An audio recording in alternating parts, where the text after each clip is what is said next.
आदाब, जय हिंद, जय भारत। मैं हूं हनान फातिमा। हम आपका हार्दिक स्वागत करते हैं BTS न्यूज चैनल पर। BTS न्यूज चैनल इंडिया की हर सच खबर आप तक पहुंचाते हैं। Good afternoon everybody. आज दुपारी या बाईटमध्ये मी काय गोष्टी सांगू इच्छितो, काय सल्ला देऊ इच्छितो, जेणेकरून जे अधिकारी लोक आहेत, जे नेते लोक आहेत, ज्यांचं आपल्या देशाचं भविष्य त्यांच्या हातात आहे, या लोकांना मी एक निरोप आणि मेसेज देऊ इच्छितो। सुरुवातीला सगळ्यांना माहिती आहे की 25 डिसेंबर आपण म्हणतो गुड गव्हर्नन्स डे। गुड गव्हर्नन्सचा अर्थ काय आपण साजरा करतो। आपण मोठमोठे कार्यक्रम आयोजित करतो, भाषण होतात अधिकारी लोकांचे, नेते लोकांचे। गुड गव्हर्नन्स म्हणजे काय? शेवटी पूर्वीच्या काळात ऑफिसेस वगैरे हे असं काय नव्हतं, डिपार्टमेंट्स आणि ह्या गोष्टी नव्हते। हे डायरेक्ट सगळे कामं फास्ट ट्रॅक व्हायचे, तोंडी आणि शब्दाला किंमत असायची। आता सगळे लेखी असून सुद्धा मोठमोठे अधिकारी ह्यांच्या टेबलावरती फाईलच थप्पी पडले। थप्पी काय कामं करतात हे अधिकारी लोक? नाही, मला बघायचं आहे काय अडचणी आहे, काय मॅटर आहे। डायरेक्ट बरेच काय गोष्टी सांगत नाही आणि लोकांचे जे तक्रारी आहेत काय वर्ष न वर्ष तसेच फायलीमध्ये पडून असतात। मला प्रश्न विचारायचा, ह्याला तुम्ही गुड गव्हर्नन्स म्हणता? गुड गव्हर्नन्सचा अर्थ काय?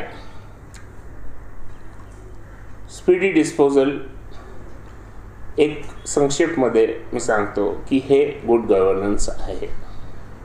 ऑन द स्पॉट तुम्ही डिसिजन जर नाही घेऊ शकता, मग त्याला रेड टेपिझम आपण म्हणतो किंवा फ्लॅबी ब्युरोक्रेसी म्हणतो आपण। आता पूर्वीच्या काळात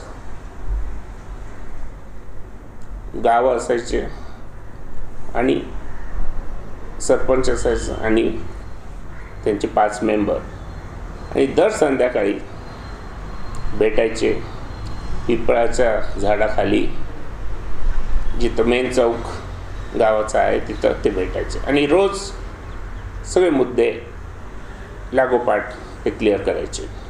दुसऱ्या दिवसासाठी काय मॅटर पेंडिंग ठेवायचे नाही, म्हणून लोक खुश होते, गावात समृद्धी होती, सुख होतं। पण आता या अधिकारीमुळे, या जे नेते आहेत जे ऑन द स्पॉट डिसिजन नाही घेऊ शकत, त्यांच्यामुळे पब्लिक नाराज आहे। त्यांची अपेक्षा जे आहे त्याच्यावर अधिकारी लोक पाणी टाकतात आणि त्यांचं जो हक्क आहे ते त्यांच्याकडून हुसकून नेत आहे हे अधिकारी लोक। आता आपल्या राष्ट्रामध्ये, आपल्या देशात बरेच काय मोठे प्रोजेक्ट्स पास होतात लेजिस्लेचरमध्ये, पण नंतर इम्प्लिमेंटेशनमध्ये खूप काय अडचणी असतात।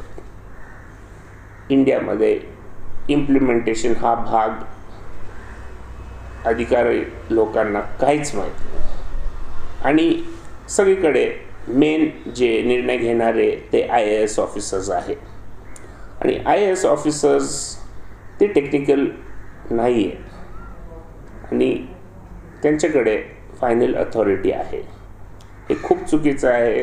ते एक्सपर्ट्सला ओव्हररूल करतात, कारण तुम्हाला माहिती आहे ते पक्षपात करतात IAS ऑफिसर्स.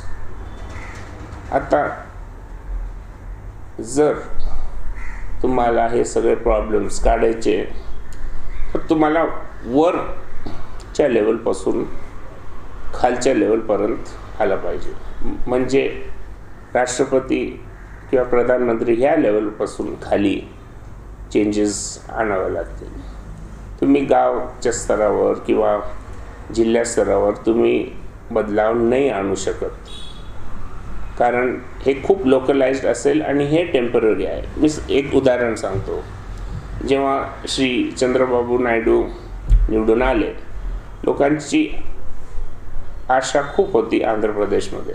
त्यांनी बरंच काय सिस्टम बदली केले, पण जेव्हा नवीन सरकार आली ते सगळं जे त्यांनी परिश्रम घेतलं होतं ते सगळं त्यांनी ऑल्टर केलं. फलस्वरूप की लोकांना ते परत 20 वर्ष मागे गेले. असं होता कामा नये.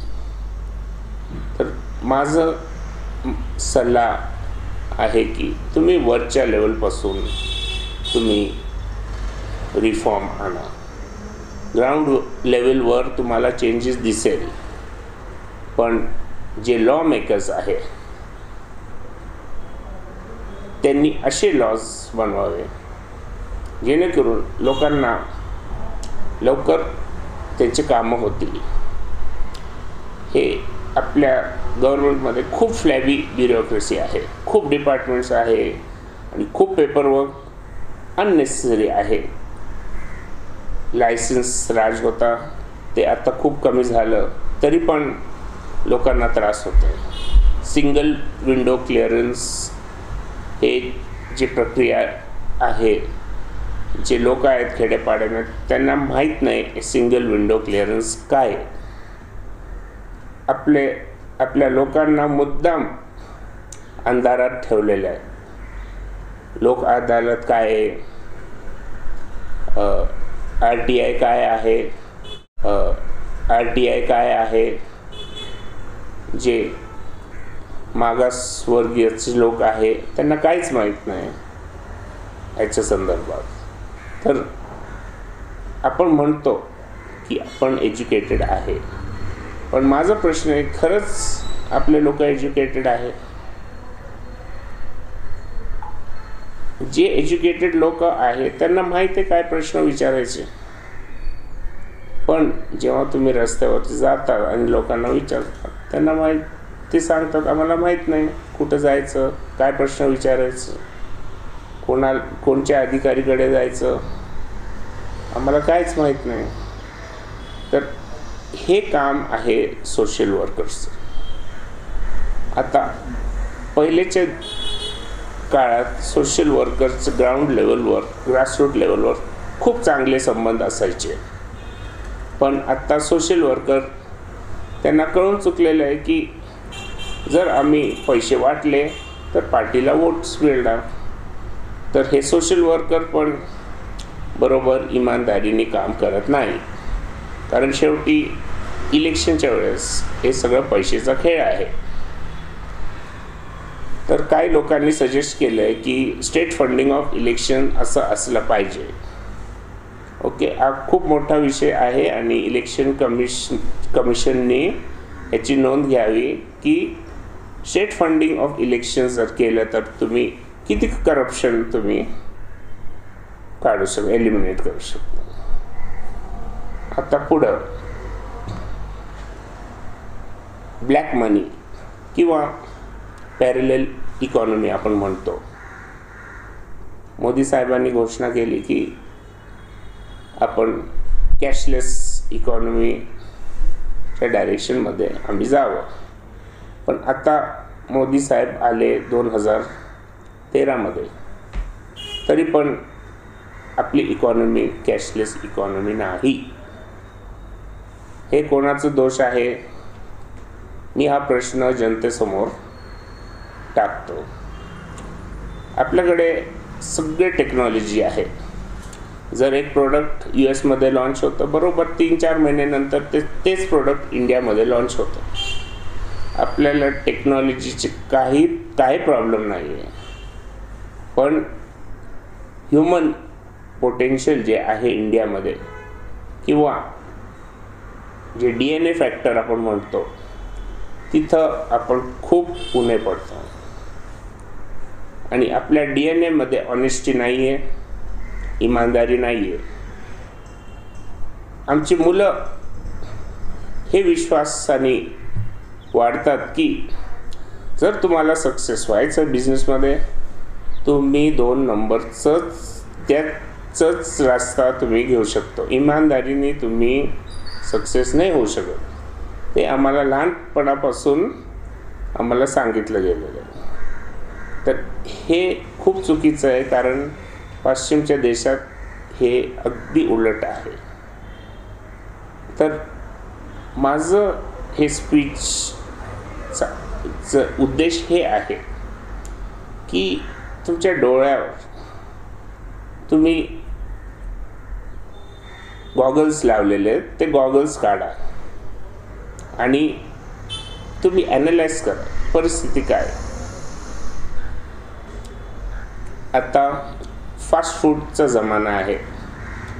सगळ्यांना गोष्टी लवकर पाहिजे, इमिजिएटली, इन्स्टंट. काय काय गोष्टी जे रिफॉर्म आहे त्याला वेळ लागतात आणि रिफॉर्मर्स ते बिकाऊ असले नाही पाहिजे आणि काही पॉलिटिकल लिनिंग्स नसले पाहिजे सोशल रिफॉर्मर्सला. आता आपण बघतो सोशल रिफॉर्मर्स 10-12 वर्ष चांगलं काम करतात, मग ते पॉलिटिकली त्यांचे लिनिंग्स दाखवतात. हे खूप चुकीचं आहे आणि पूर्वीच्या काळात एज्युकेशन आणि मेडिकल जे फील्ड आहे आपण विश्वास ठेवायचा की ह्या 2 फील्डमध्ये कधी करप्शन येणार नाही. पण मी आणि तुम्हाला सगळं माहिती आहे की एज्युकेशन आणि मेडिकल हे बिझनेस झालेलं आहे. म्हणजे आता कोणती फील्ड राहिली नाही जिथं करप्शन पोचलेलं नाही आहे आजच्या काळात. तर हा खूप गंभीर विषय आहे, कारण एज्युकेशन आणि मेडिकलमध्ये आपण तडजोड नाही करू शकत. हा खूप सिरियस विषय आहे, जे डे टू डे विषय आहे. दुसरं आपलं कल्चर. आपण म्हणतो इंडियन कल्चर, पण एक खूप मोठे थिंकरने सांगितलं तुमच्या देशाचं कल्चर तुमच्या रोड कन्स्ट्रक्शनमध्ये दिसतं. आता हे सत्य आहे का नाही, मी हा प्रश्न तुमच्या पुढे टाकतो. आपल्या देशाचं कल्चर आपल्या रोड कन्स्ट्रक्शनमध्ये दिसतं, हे काय लपलेलं नाही आहे. मग तुम्ही वर्क एथिक्स म्हणणार, वर्क कल्चर किंवा टाईम कल्चर, टाईम मॅनेजमेंट, मनी मॅनेजमेंट, जे काय म्हणा तुम्ही, पण आपलं जे कल्चर आहे, आपली संस्कृती रोड कन्स्ट्रक्शन मध्ये दिसते सगळीकडे. हायवे असो किंवा लहान खेड्यापाड्यामध्ये रस्ते असो. शेवटी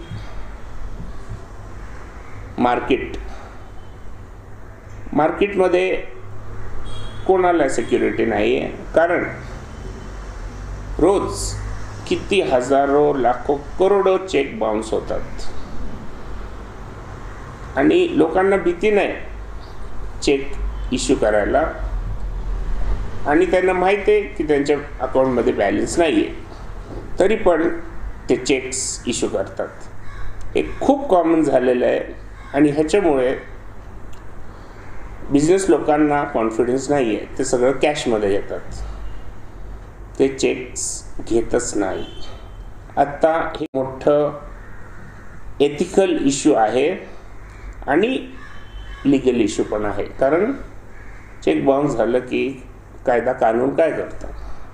कायदा कानून खूप वीक आहे या गोष्टीमध्ये आणि ज्युडिशियल प्रोसेस सिव्हिल केसेसला खूप वर्ष लागतात.